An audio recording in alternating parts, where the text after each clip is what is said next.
you so much. This has been extremely helpful. And I want to start off with just, first of all, agreeing, Ms. Morgan, with your comments about how bad things are. Explosion of tuition, enrollment in which kids come in, they enroll, they quit, they leave with debt they'll never pay off, with job skills they'll never have, and not be able to really build the American dream. But this isn't from the last 6 months of the Family Working Tax Plan.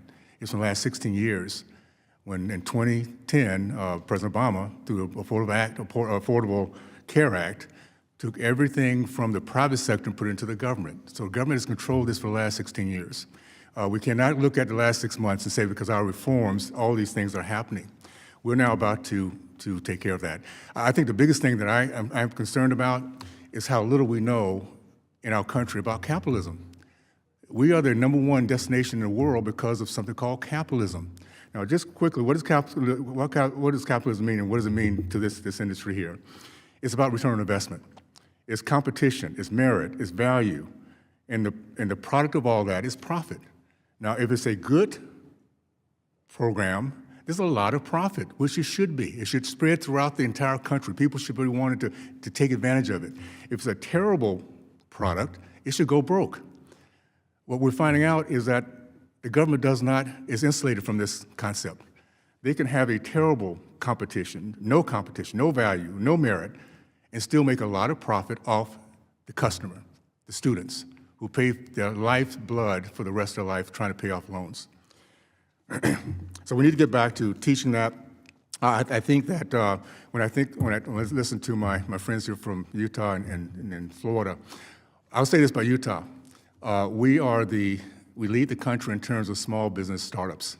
There's an entrepreneurial concept. There's a culture in which we're trying to figure out how to give the best return on investment to where we're dealing with. And I think the same thing, the way I listen to how you guys are solving things, same thing with Florida.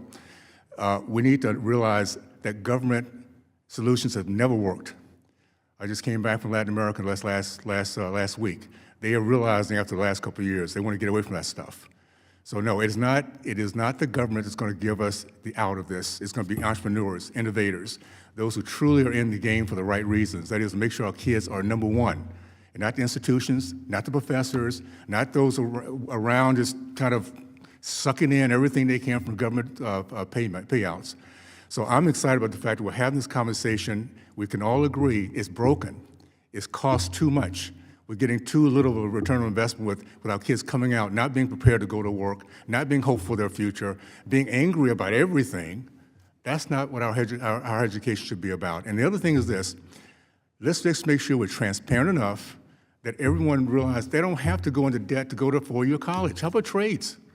If that could be their way out, if they could look at that as being their way to achieve their dreams, let them go for that. I think it's very helpful that we finally have competition for higher education. It's going to make higher education better.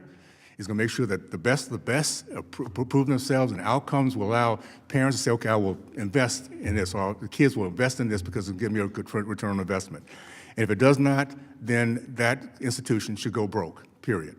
So I'm excited about the fact we're finally, over the last 6 months, putting in reforms. 6 months. So please, as you go back and think about how terrible things are, it's not because of the Republicans' one big, beautiful bill. We'll see that in the coming year, and I think you can be very, very excited about how we're going to turn this out when everybody can kind of see the product, the return on investment, and also be educated. So that being said, again, I want to thank every one of you. This is such a healthy conversation. I think that the bottom line, if our kids are the end result, if our kids are the focus, our priorities, we're going to come around and figure out how to make sure that works out and that their legacy will be something we can be very proud of. So that being said, I'd like to thank our witnesses again for taking the time to testify before the subcommittee today. Without objections, there are no further business. The subcommittee stands adjourned.